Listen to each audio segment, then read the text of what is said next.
오늘 우리에게 주시는 하나님의 말씀은 신명기 30장 1절에서 8절까지의 말씀입니다. 신명기 30장 1절에서 8절까지의 말씀을 교독하시고 마지막 절은 함께 합독하시도록 하겠습니다.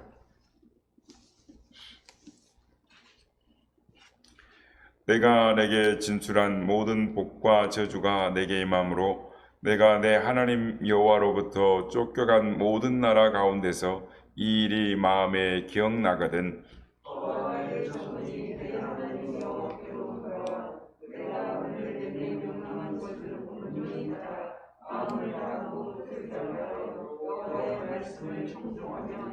내 하나님 여호와께서 마음을 돌이키시고 너를 긍휼히 여기사 포로에서 돌아오게 하시되 내 하나님 여호와께서 흩으신 그 모든 백성 중에서 너를 모으시리니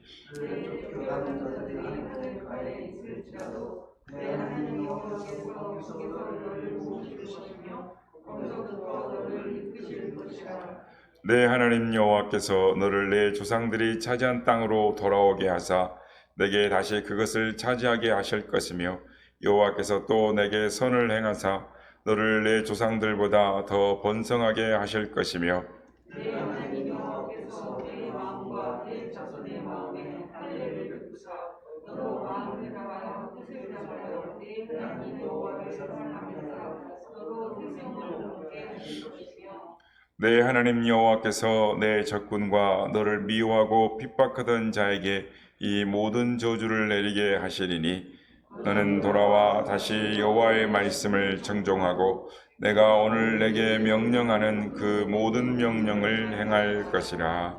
아멘. 할렐루야. 오늘도 우리 예배 가운데 함께 하신 주님을 찬양합니다. 그리고 오늘도 유튜브로 또한 실시간 현장 예배로 새벽을 깨워 기도의 향연으로 하나님 앞에 나아온 모든 성도님들께 하나님의 은혜와 평강이 함께 하시기를 기원드립니다.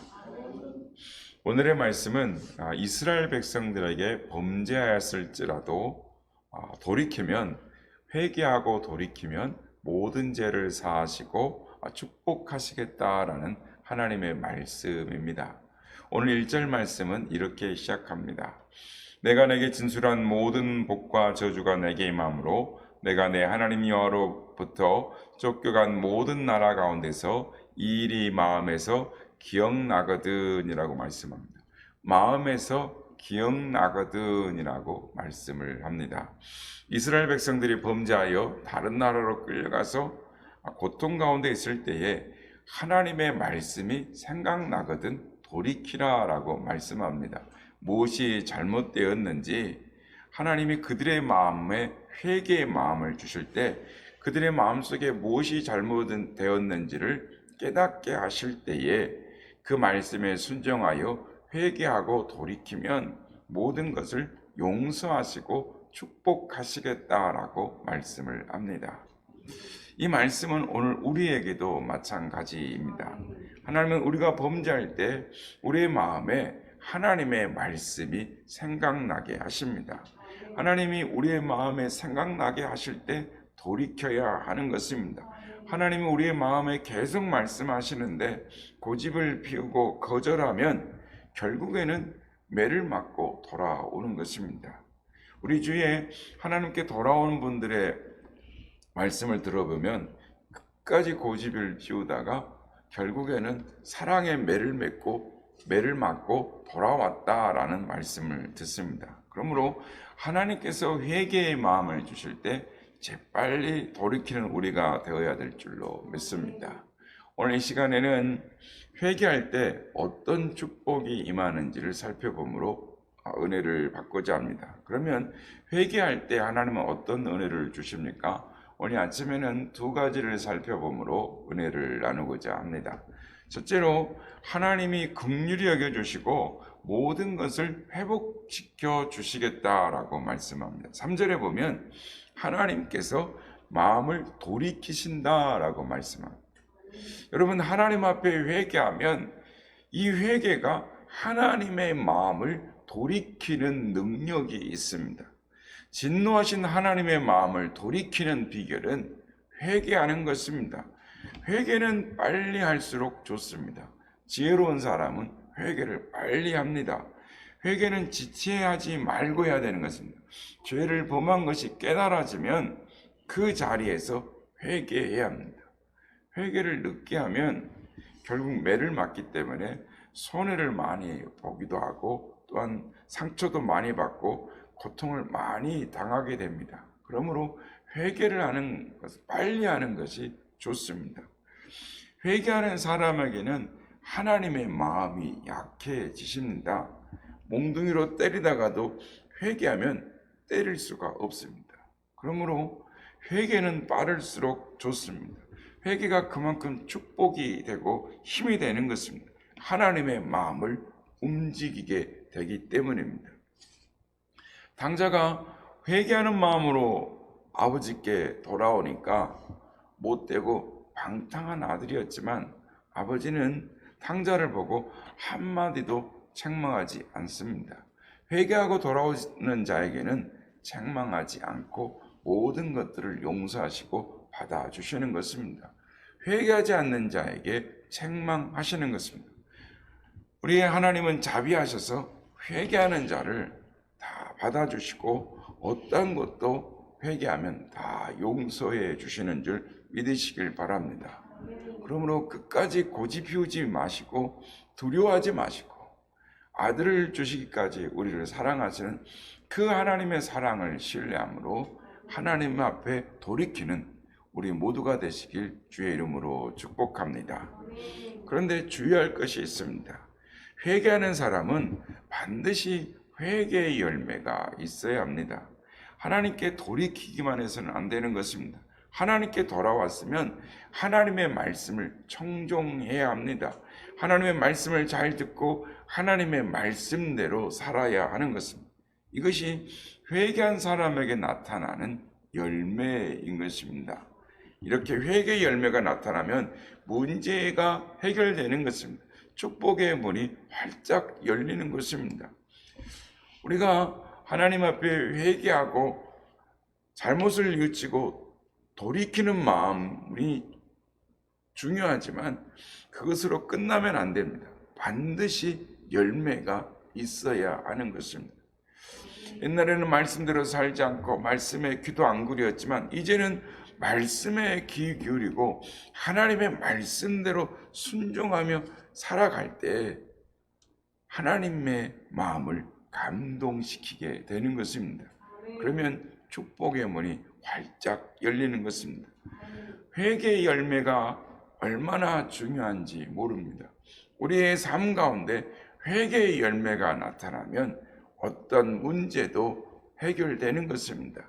시간이 얼마나 걸릴지 모르지만 반드시 해결되는 것입니다. 오늘 말씀을 유튜브를 통해 듣는 또 우리 이 시간에 말씀을 듣는 모든 성도님들께도 하나님 앞에 회개하고 돌아오신 분들이 있을 것입니다. 이제 여러분에게 남아있는 숙제는 하나님의 말씀에 항상 귀를 기울이는 것입니다. 그리고 그 말씀에 순종하는 것입니다. 그러면 여러분의 삶 가운데 열매가 나타나기 시작할 것입니다. 하나님의 놀라운 역사가 여러분의 삶을 인도해 가실 것입니다. 그러므로 하나님 앞에 돌이키는 마음도 중요하지만 회개의 열매를 맺는 삶을 살려고 노력하시는 우리 모두가 되시길 주의 이름으로 축복합니다. 두 번째로 하나님 앞에 돌아와서 하나님의 말씀을 청종하면 마음의 할례의 복을 주신다라고 말씀합니다. 6절 말씀입니다. 내 하나님 여호와께서 내 마음과 내 자손의 마음에 할례를 베푸사 너로 마음을 다하며 뜻을 다하며 내 하나님 여호와를 사랑하게 하사 너로 생명을 얻게 하실 것이며 라고 말씀합니다. 마음의 할례가 무엇입니까? 근본적으로 마음을 다하며 뜻을 다하며 하나님을 사랑하는 마음을 가지게 해 주시겠다라는 것입니다. 그래서 생명을 얻게 해 주시겠다는 것입니다. 그러므로 이것은 아주 큰 축복인 것입니다. 하나님을 사랑하는 마음을 가지게 된다라는 것은 믿음의 사람이 된다라는 것입니다. 우리의 믿음은 하나님을 사랑하는 마음이 나타나는 것입니다. 사랑하는 만큼 믿음이 좋은 사람입니다. 믿음이 좋은 사람일수록 하나님을 사랑합니다. 이런 하나님을 사랑하는 마음은 복 받을 그릇이 준비된 사람인 것입니다. 성도 여러분, 우리 하나님은 우리의 마음의 중심을 보십니다. 얼마나 하나님을 사랑하는 마음을 가지고 있는가를 보시는 것입니다. 하나님을 사랑하는 마음이 믿음인 것입니다. 하나님께서 다윗을 보시고 이는 내 사랑하는 자다, 내 마음에 합한 사람이다 라고 다윗을 사랑하시고 기뻐하셨습니다. 그 이유가 다윗의 마음속에 하나님을 사랑하는 마음을 하나님이 아시고 기뻐하셨기 때문입니다.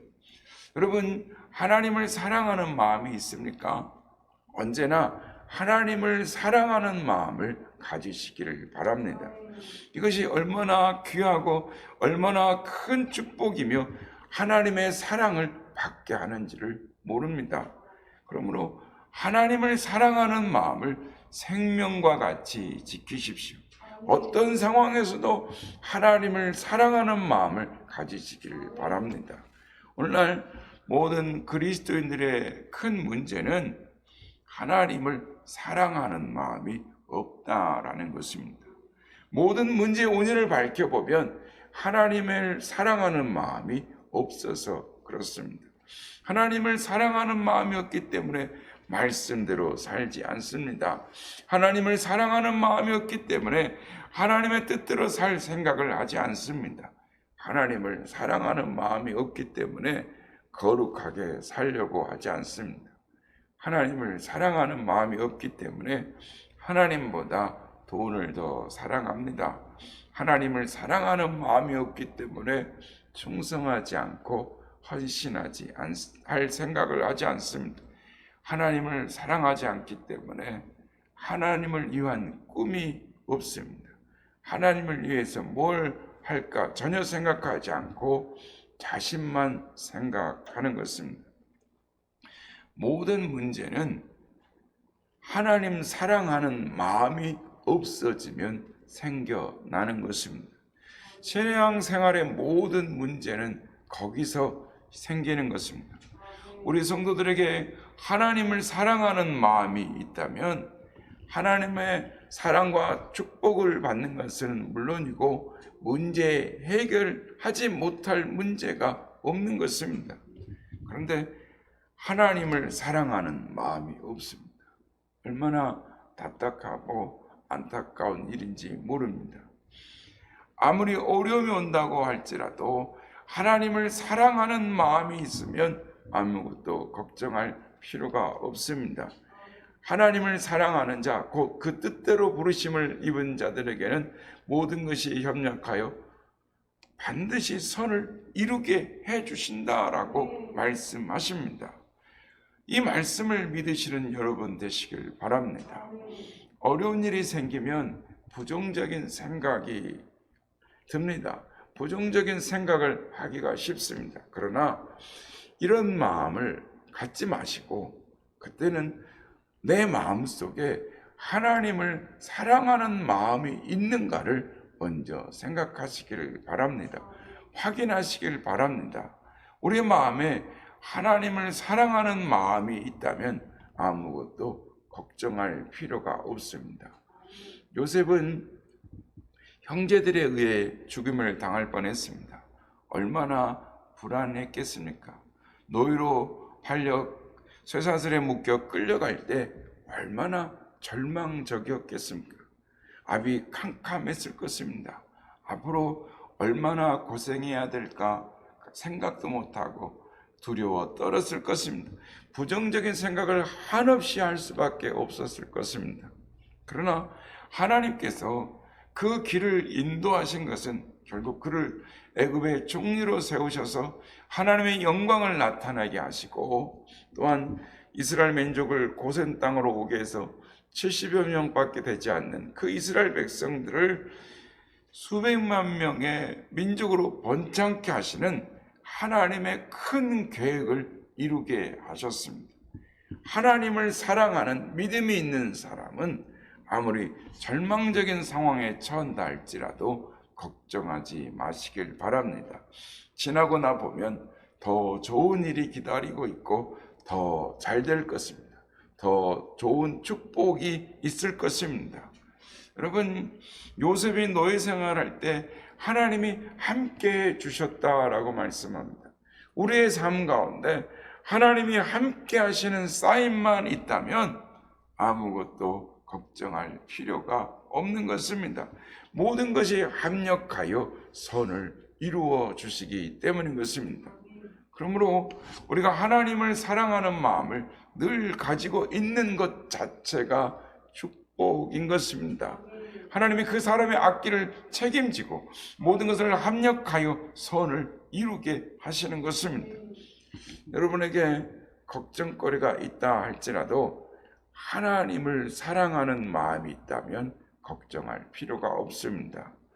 사랑하는 성도 여러분, 하나님을 사랑하는 마음을 가지게 되는 이 축복은 성령의 은혜를 받은 사람들에게 항상 있는 것입니다. 그러므로 이 아침에 하나님을 사랑하는 마음이 우리의 마음속에 있는지, 하나님의 말씀하실 때, 우리에게 말씀하실 때 우리의 마음속에 하나님 말씀에 순종할 마음이 있는지 우리의 마음을 확인해 보는 우리가 되시길 바랍니다.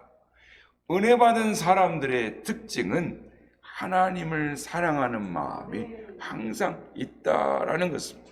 그래서 축복을 받는 것입니다. 바라기는 하나님을 사랑함으로, 하나님을 어떤 상황에서도 사랑함으로 다함이 없는 하나님의 풍성한 은혜와 축복을 누리며 살아가시는 우리 모두가 다 되시기를 예수님의 이름으로 축복합니다. 아멘.